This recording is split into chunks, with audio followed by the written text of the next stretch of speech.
Well, hello, everyone, and welcome to the Bowl University studio from the International Bowling Campus in Arlington, Texas. This is the Profit Break. If you're joining us for the first time, we're glad you're here. Give us 15 minutes, and you're going to be well on your way to improving yourself and your profitability.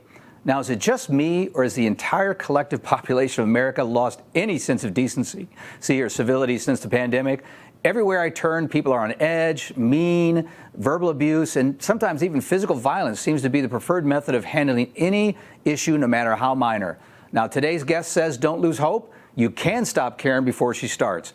Ms. Sherry Howell is the Brand Engagement Director for Center Edge Software, where she provides operational best practices and tools to help family entertainment centers and amusement facilities around the country to manage their business more effectively. Now, Sherry serves as one of our subject matter experts at the Bowl University, our management schools, and is a frequent presenter at our industry events. Ms. Sherry, we need you now more than ever. Thank you for joining us today.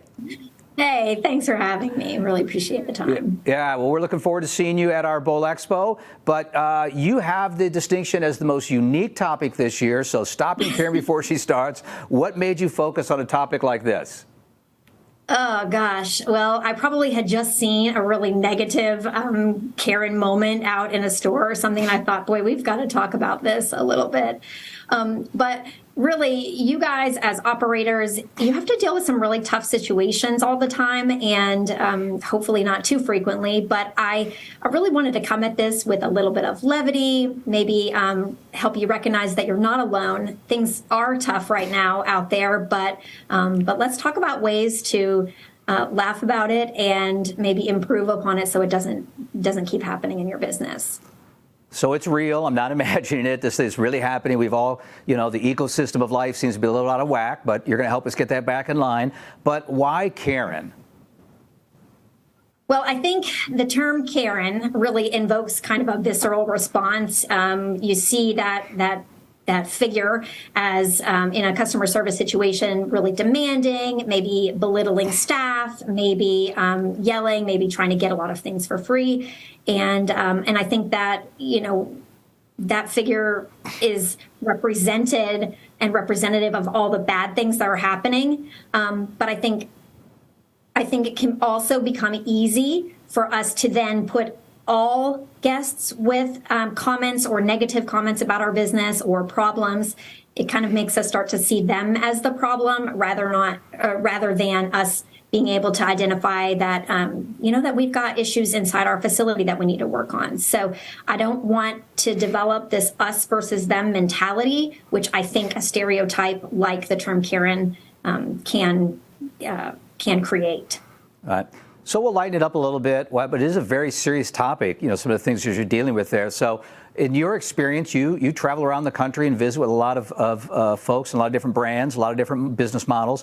What are some of the causes that you're seeing of this guest friction? Yeah, so customer friction and guest experience, this is not new, right? And the causes of guest friction really haven't changed. It's unnecessary wait time. It's things like inefficient processes. It's my personal kryptonite, apathetic staff. All of these things, anytime where a guest is made to feel uncomfortable or annoyed, these are friction points that can trigger and ratchet up emotions that can cause those, really negative interactions. And people seem to be on that hair trigger right now for whatever reason. But let's not give them, reasons to ignite. Yeah, that's a great point that I want to emphasize for the viewers today is that the causes of those, pain points and guest friction points haven't changed. Maybe what's changed is how the guest responds, and then to your point, it is kind of that little bit of a self-fulfilling prophecy. It changes how we respond as well. So great takeaway today to know that the issues haven't changed. It's how we react and how we handle them. So let's dig into any tactics for today based on some of those causes and things you mentioned. Any tips for the viewers today? How do you prevent these things from happening? Sure. So things like wait time and the unnecessary wait time or the inefficient processes. it always makes sense periodically to really analyze your business with a microscope. Where are you causing those friction points? And there was a bowling proprietor who used to say, from the parking lot to the pits. And I love that because, it starts out there, right? Even before that, honestly, it starts with your website and your online presence and your social media. But then at the facility, it's in the parking lot. Do we have a well-lit, safe-looking, clean parking lot? When we get inside, are guests being greeted? Are we acting like we want them to be there, or are we showing them that apathy by not even acknowledging that they've walked in the door? And then all the way throughout the facility, how are they engaging at the lanes? How are they engaging in food service? Really take a good hard look at where we may be causing those friction points and where we could be setting us up for that negative interaction. Yeah, great. So we talked a little bit about the friction, but is it possible to stop an impending implosion? I mean, when you get to that level, what does that look like?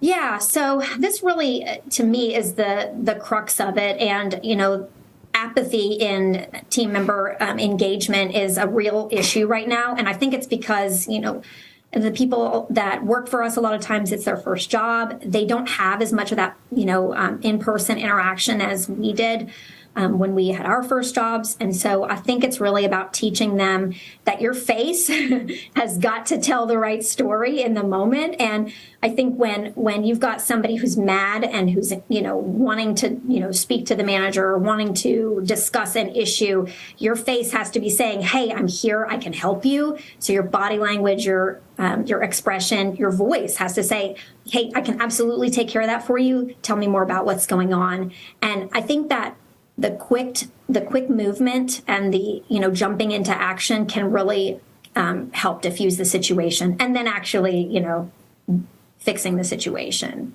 All right. Good tip. Now, I know that you're going to take a deeper dive with us when you're together in Orlando at our Bowl Expo. So for those that are going to be able to join you, what can the attendees expect to take away from your session? Yeah. So we are going to talk about, all the things. We're going to dive into, the guest experience, what's causing those friction points, the kind of the top things that can trigger a really emotional response, that Karen moment. We're going to talk about how to prevent those. And then we're really going to look at how to teach your staff how to be on the lookout, how to interact in the moment, how to stop those really negative experiences from escalating. And it's the teaching the staff how to recognize the impending explosion and then how to prevent it from happening.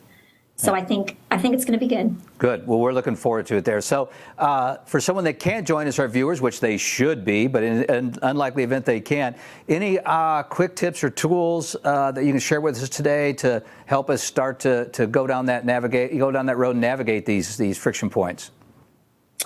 Yeah, so I really I think it's just start with the guest service team, the staff. So I think what's really important is to get them to, number one, care about the guests. And I think you need to spend time with them, really linking them to all of the good things that you're doing in your community and all of the hard work that you guys are providing and all the great service moments that you have. You have a lot of them. You have a whole lot more than you have those negative ones. So I think it's about connecting to the good that you're doing.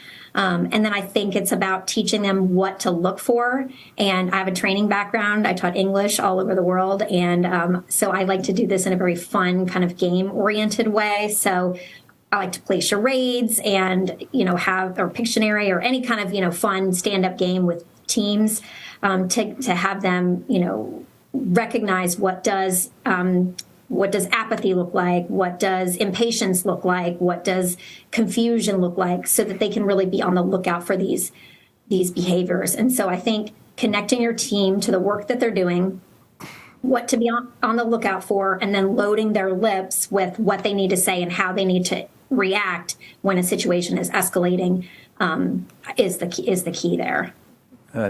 And you said something that really is a great reminder for all of us, and that is that we think about all these negative interactions and the implosions, but the reality is there's so many great experiences that happen. We often forget about those, and I think human nature is we always remember the negative experience. But it's a great reminder, Sherry, that there's so many positive things that are happening, and that each of these places plays such a vital role in their community there. So thank you for that. Now, normally, before we let you go, I ask you one last question to try to stump the expert, but you are going to turn the tables and ask for something a little different. Before we let you go, you actually have a question for the viewers, and it's their chance to be a part of today's show there. So I'm going to turn it over to you, young lady. Thank you. So I would love to hear about your wildest Karen moment, that extremely negative experience. Did you turn it around? What happened? What was the situation? I would love to know about those in advance so that we can talk about them as part of the presentation. And if you can't think of any now, bring them with you when we meet in June. But if you'll send me anything in advance, I would love to really go through that with you. And the email that you'll send to is showell, Howell, at centeredgesoftware.com. Awesome. Well, thank you for joining us today, Ms. Sherry. We look forward to seeing you at Bowl Expo this June. Yeah, me too. Awesome. Thank well, you. Hey, folks, imagine a world where we're all just a little nicer to each other, and even just being able to head off the potentially explosive guest interactions by putting what Sherry shared with us into practice. If you're ready to learn more about stopping Karen before she starts, then don't miss Sherry's Bowl Expo session this June in Orlando. You are not going to want to miss it. Also, don't forget, you can email Sherry your craziest difficult guest experience at showell@centeredgesoftware.com.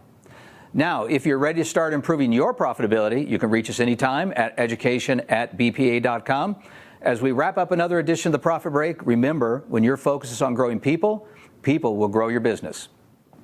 This episode, as well as all our previous Profit Break episodes, are available 24/7 for you and your team at bowlinuniversity.net. Plus, new episodes are available every month. Mark your calendar, watch your email, join us on Facebook so you can hear about all the latest episodes. Until then, I'm Bart Berger, and remember, do for one what you wish you could do for everyone. We'll see you next time.